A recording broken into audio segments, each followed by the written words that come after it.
Introduction. Hi friends, as we all know that there are so many microorganisms in our surroundings. They are classified into different groups.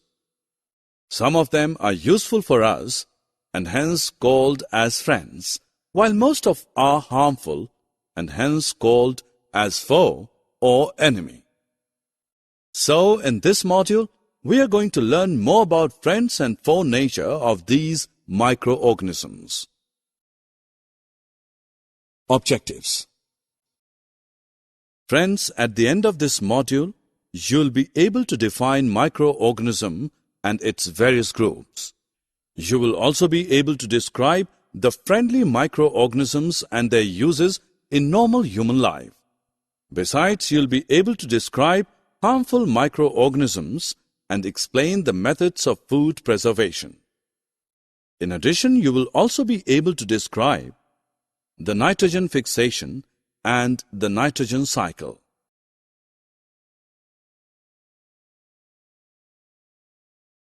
Dear, don't eat this piece of fruit.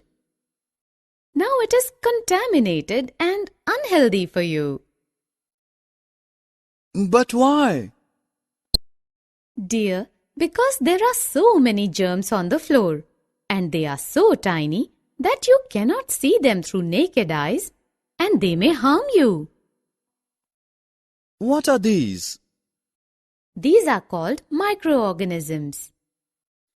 Friends, you'll be surprised to know that a microorganism can help us in making our food and the same can make us ill too. So, before getting more information about them in detail, let us first know about such microorganisms and their habitat. Microorganism or microbe is so small in size that we cannot see it with naked or unaided eyes. They are broadly classified into four major groups: bacteria, fungi, protozoa and algae. Viruses are also microscopic. Microorganisms can survive in different environmental conditions. Dear students, these microorganisms are broadly categorized into useful microorganisms and harmful microorganisms. Now we discuss the friendly activity of a microorganism in detail. One such friendly microorganism is yeast. Yeast is used in the baking industry and our homes for making breads, cakes, and pastries, etc. The bacterium Lactobacillus is useful to make curd from milk. Microorganisms are also useful in commercial and medicinal field. For instance, yeast is used in the distillery industry for large-scale production of alcohol, beer, and wine. Some other bacteria are helpful in production of antibiotics and vaccines.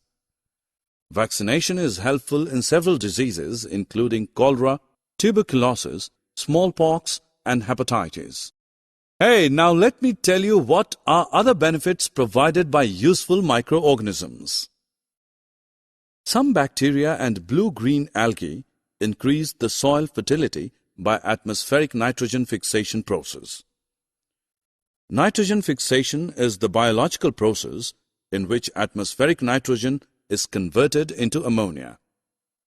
There are other friendly anaerobic bacteria that are used in the synthesis of biogas. Biogas is a mixture of methane, carbon dioxide, hydrogen, and hydrogen sulfide. After discussing about helpful and friendly microorganisms, let's learn about harmful microorganisms. We will start with microorganisms that cause diseases in humans and animals. The microorganisms that cause diseases are known as pathogens. We can classify diseases into two categories: non-communicable and non-infectious diseases, and communicable or infectious diseases. Non-communicable diseases cannot be transferred from one person to another, while communicable diseases are transferred from infected person to a healthy person by means of air, water, food, etc. Common cold is a very common example of communicable disease. Friends, some insects and animals that are found in our surroundings act as carriers of pathogens.